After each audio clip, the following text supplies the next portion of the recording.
to the Nightlife Podcast. Everyone dreams. Sometimes it's just the pizza or our brains processing events from the day. But more often than we realize, our dreams contain divine revelation, infusing our lives with passion, purpose, and direction. Once you realize the gift that has been yours all along, you'll never go back to spending the nightlife just sleeping.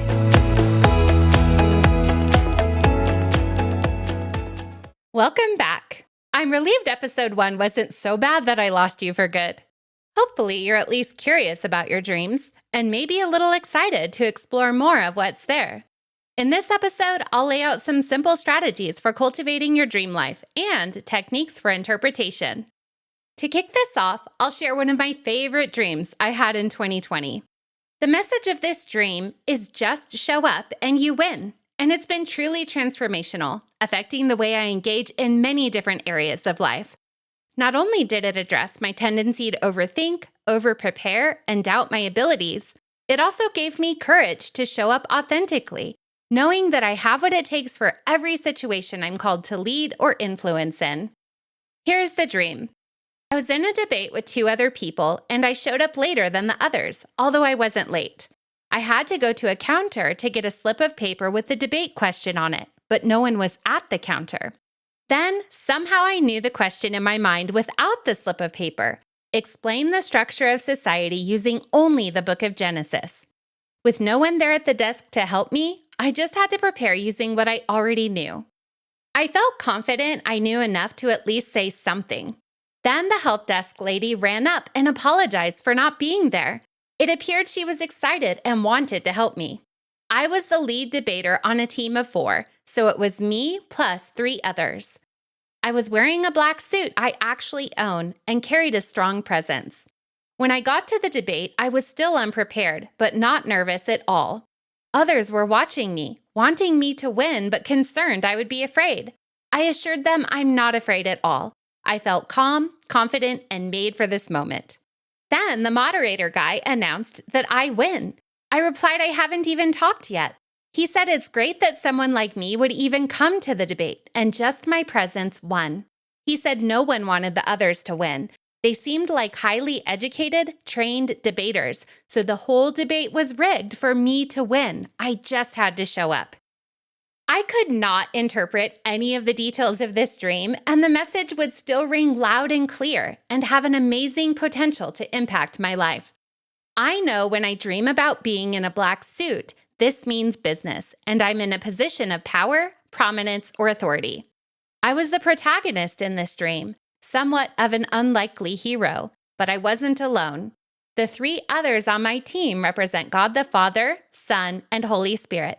And they were there to support my calling. Even though I wasn't able to know it ahead of time, I was pre-positioned as the favored winner if I would just have the courage to show up. The situation clearly warranted feelings of fear, as projected by others watching. All that was required to win, it turns out, was a willingness to do my best and offer what I had, even if it seemed inadequate in comparison to others. What a message to live by. You can probably see how this dream imparted faith and confidence to me, not in my own abilities or awesomeness, but the simple act of showing up as I am, believing that unseen favor has already gone before me, working on my behalf for a victory that isn't as much about me as the others watching and depending on me. So here on this podcast, and in many other spheres of life, I have more confidence than I used to in just showing up authentically and offering what I have to others. Sometimes I have just what they need, even if it's a smile or a word of encouragement, and other times my offering is rejected. But in the spirit of this dream, I've grown to love taking the risk to just put myself out there and see what happens. The world doesn't need more people trying to be like everyone else. It needs the unique divine expression that each of us carry. Dreams actually give us a profound glimpse into ourselves as we were truly created to be. Just like Michelangelo chipping away stone until the brilliant sculpted image emerged, we need a constant revelation of who we are and who we aren't so that we can show up confidently and offer our gifts to the world around us. I already mentioned that it helps to approach our dreams with a humble and receptive heart. I want to add honesty to that and also vulnerability. Sometimes our dreams are empowering and encouraging, and those feel wonderful. But other times, our dreams reveal insecurities, weaknesses, things we may be afraid, ashamed, or embarrassed of that aren't part of our true identity and need to be chipped away.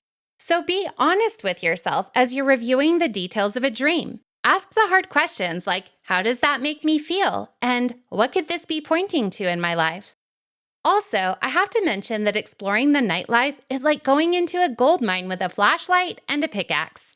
You go in searching for glimmers of gold and dig around to see what's there. Sometimes it's a huge, life-changing hunk of gold, and other times it was just a small fleck of gold to add to your collection. As long as I've been doing this, I know that I only uncover a small fraction of the meaning of my dreams. I'm always growing in this gift and have experienced that it ebbs and flows in different seasons of my life. Sometimes my hand is cramping and I'm running out of time and paper to record all the revelation pouring from my dreams the night before. And other times, I'm not even sure what I dreamed is worth writing down, or my interpretations feel dull or lethargic. Like I know there's so much more there and I just can't get to it. I challenged myself to become childlike and delight in the mystery, even when the gold feels just out of reach. If this doesn't feel like an adventure, we probably won't keep going. So take each nugget you get and engage with it, treasure, and hold on to it. Let it excite you and fill you with hope that there's even more to be discovered. I promise there is an endless supply of treasure to gather piece by piece and that you'll never get to the end of in a lifetime. There's so much more to life than our five senses can comprehend, a world inside each of us waiting to be discovered and cultivated. Recent scientific discoveries have revealed that dreams happen while we're sleeping. Okay, I'm kidding. Humans from the beginning of time have understood this, yet we modern people tend to work around getting a full night of sleep. While it is possible to dream during a 5-minute power nap, I'm going to risk sounding like your mom and suggest that your dream life is best cultivated with regular, quality sleep. So my first tip to everyone is to be kind to yourself and get good sleep. Secondly, what you fill your mind with in the time before bed matters. I find wind-down rhythms so important and impactful on my sleep and dream life. In our house, I'm pretty adamant about no screens or devices in bedrooms. And reading before bed is my favorite way to decompress until I fall asleep. Try different things and see what works best for you. Let's assume you've slept and dreamed. Congratulations! Now, how do you know which dreams are worth recording? We've all had exhausting nights where we were dreaming in the same loop all night related to something in our life that's giving us stress or anxiety. These can be called soul dreams or processing dreams.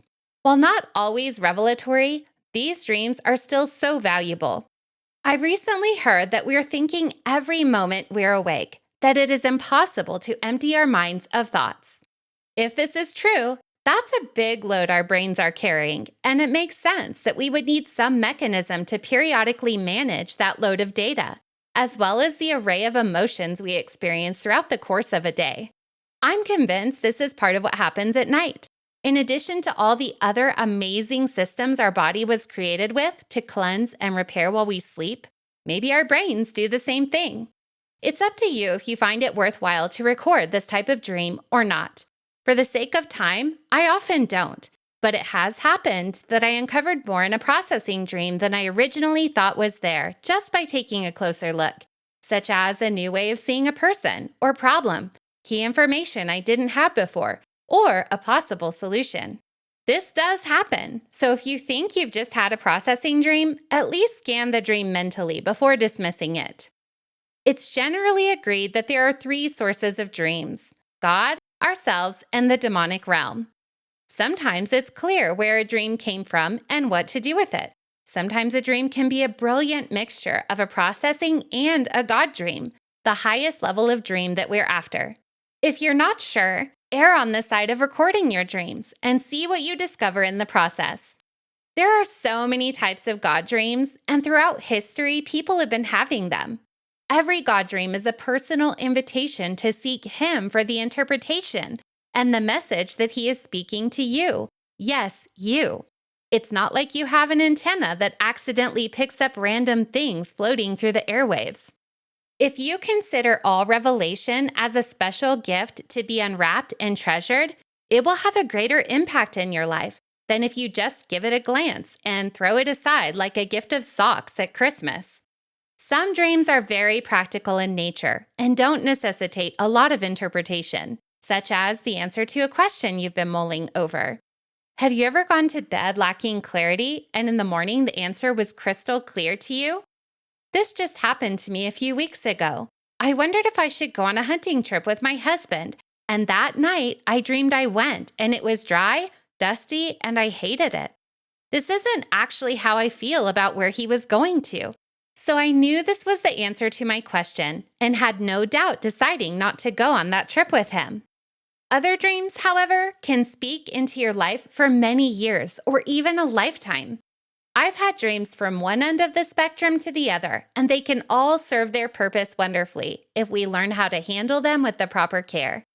I'll be focusing on many different types of God dreams in future episodes. I'm so excited to share real-life examples of dreams people have had to increase our expectation and skills of interpretation for God speaking to us in the night. Please keep sending in any intriguing or significant dreams you've had, as what you share can be helpful and inspiring to others. On the opposite end of the spectrum are dreams that originate from the demonic realm.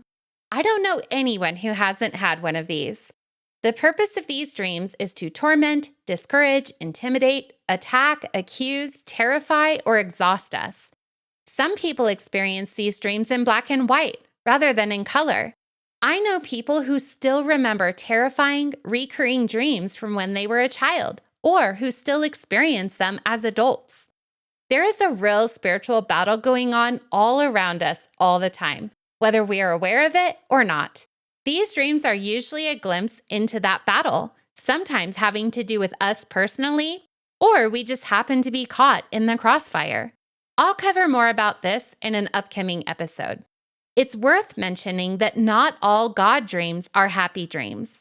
God will sometimes release a shocking, intense, or frightening dream to get our attention, to warn or correct us, or to prepare us or others for something hard that's coming. There are several examples of this in the Bible. It just takes time and experience learning God's nature to clearly discern the source of unpleasant dreams. Aside from the obvious, sleeping, dreaming, and pulling the special ones out of the pile, let's talk about engaging with your dreams once you're awake. I said this in the last episode, and I may say it again. If we don't create time and space to remember, record, and interpret our dreams, the substance of this amazing gift will slip through the cracks of our busy lives. There are so many methods for recording your dreams. Some people keep a notebook and pen at their bedside so they can write their dreams down before they even get out of bed, or so that they can record key details in the middle of the night and then go back to sleep. When I grow up, I want to be one of these people. Personally, I prefer to sleep through the night. When I wake up, I grab a coffee and head straight to my designated morning spot on the couch, where my journal, pen, and Bible are waiting for me. This is my very favorite way to start my day. My family can testify that there is nothing glamorous about this. Messy hair, smudgy eyes, PJs, and barely functioning social skills. This is actually intentional, as I discipline myself to not start thinking about my day or my to-do list until my dreams are recorded and processed to the extent I have time for. My phone stays powered off until I'm done in this space, and if things I have to do pop into my brain, I write them down in the margins of my journal and stay in the flow. It's actually fascinating to me reading back through old journals, not just for the content of the journal, but the abundance of random information littering the margins. I may need to ask someone in my family to hold off on conversation or questions with me so that I can stay in the zone, especially if I'm deep in thought or trying to remember details threatening to slip away. When my kids were young, this meant waking up well before they did to give myself the best chance of not being interrupted. It has also been a priority of mine to cultivate a family dream culture, so I often end up asking others in our family about their dreams. In special cases, their dreams end up in my journal alongside mine, and we have fun collaborating on interpretation. I love looking back even now and seeing all of our dreams intertwined on pages and pages of messy handwriting. Some of their dreams are in their own handwriting, and oh, does it take me back seeing their young writing, misspelled words, and vibrant, imaginative content specific to young dreamers. If we're short on time, I'll ask them to send me their dreams via text or audio recording, or I'll record a few key elements so that we can circle back later, just as I do with my own dreams. I'm sharing what I do, and of course, this will look different for everyone, depending on your work schedule, living situation, and what your mornings look like. If there's nothing you can do to give yourself this time in the morning, at the very minimum, you can record a few prominent aspects of your dreams, and hopefully, that will allow you to revisit them later. I call these keys because you often can re-enter a dream later if you've recorded key details to spark your memory. It's risky though. Sometimes the key just won't work. Or you open the door and find the party is over, everyone went home, and there you are, standing alone in an empty room with only a few pieces of confetti left on the floor. It's a sad feeling, especially when you knew it was a meaningful dream and were excited to explore it. The longer I've been intentionally remembering my dreams, the more effectively it seems I can go back into them later. I've heard a little about brain pathways and find the science fascinating. This has made me wonder if there's a pathway in our brain from the part that dreams to the remembering part when we're awake. If so, my experience would indicate that this pathway gets stronger with use. Be encouraged. However you end up recording your dreams, remember to record as many details as possible. You'll get better at this with time, and details will multiply in the flow of remembering. It's like a breadcrumb trail that keeps going and sometimes forks into multiple directions as you remember new aspects of a dream, such as an elephant or Uncle Ralph standing in the corner of the room, or entirely different dreams will come to mind in the process. The memory is fascinating and, like a muscle, gets stronger with use. Now about journaling. I like hardcover journals that sit firmly in my lap because they help my scrawling handwriting be somewhat legible. And I have certain pens I like best. For some of you, like me, the aesthetics may add joy and inspiration to your process. For others, any old notebook and pen will do. Most nights, I remember about 3 dreams, and I try to number them in the order I had them. The most dreams I've ever remembered in one night is 7, and some nights it's 0 or just fragments. It varies, and I just embrace the dreams I do remember as a gift to unwrap. And sometimes I'll remember a dream in the middle of the day or days later when something sparks the memory.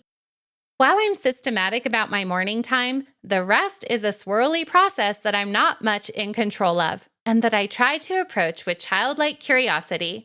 Sometimes dreams are fun and adventurous, sometimes sad or scary. Or a dream may highlight uncomfortable feelings. We've all had naked dreams, right? In order to receive the fullest measure of the gift, we have to unwrap it as it actually is. I truly believe I've grown in emotional vulnerability and authenticity through the process of engaging honestly with my dreams. As you're recording, focus on uncovering as many details as possible as a journalist or detective would, asking who, what, when, where, why, and how questions. In this process, I'm looking for prominent themes and also what I thought, felt, or knew in the dream. Themes are especially important if there are several dreams because often they're connected and convey a common message even if it doesn't seem initially apparent. Sometimes you may have several dreams in different tenses of time. In the past tense, you may dream of your childhood home, school, friends, family, driving backwards, looking in a rearview mirror, or being in a backyard. I think most of our dreams are in the present tense. These include aspects of our life now. The future tense is a little harder for me to nail down, though. Some clues of a future tense dream could be you or others being older, events that you know are coming in the future, such as a birthday, an upcoming season, or election. Other common themes to look out for can be prominent feelings across many different situations or spheres of your life, or a person, vehicle, or object that shows up in several different dreams, or recurring dreams. In my experience, dreams are highly metaphorical. So if I dream of a car accident, I'll pray for protection, but usually go down the road, no pun intended, of considering a conflict or failure of some kind, depending on the other elements in the dream. I've had very specific and literal warning dreams, though.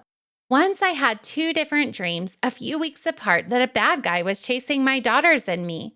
The context of the dreams were pretty different, but it struck me that in both dreams, the bad guy was driving the same exact vehicle, an older, specific body style, black Dodge Ram truck that was lifted.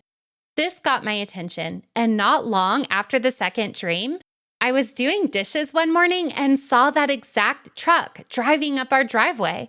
I started yelling to my husband that it's a bad guy and sent him outside to meet him in the driveway so he didn't come up to the front door where the girls and I were.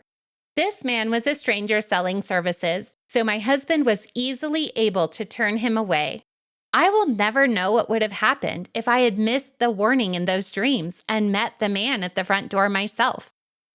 I'd like to point out that if you dream the same thing 2 or more times, pay attention. Recurring dreams are also in this category. Often the message keeps coming and coming until it's received and whatever situation it's speaking to is resolved. Typically, the interpretation is specific to the dreamer, so take a look at the symbols in light of what feelings, memories, or associations they spark in you. In addition to themes, symbols, and what you thought, felt, or knew in the dream, also consider details like the time of day, the setting, weather, people, objects, clothing, numbers, colors, what you were doing or trying to do, and anything that stands out to you. In future episodes, I'll go into interpretation specifics for different categories of dreams, with real dreams as examples. The art of interpretation is mysterious and exciting, and it's going to be so fun exploring this together. Thanks to everyone who has sent in dreams so far. I'm still in the process of collecting and categorizing dreams and interpretations for future episodes, so please send yours in using the contact button on my website, www.thenightlife-podcast.com. Until next time, thanks so much for listening.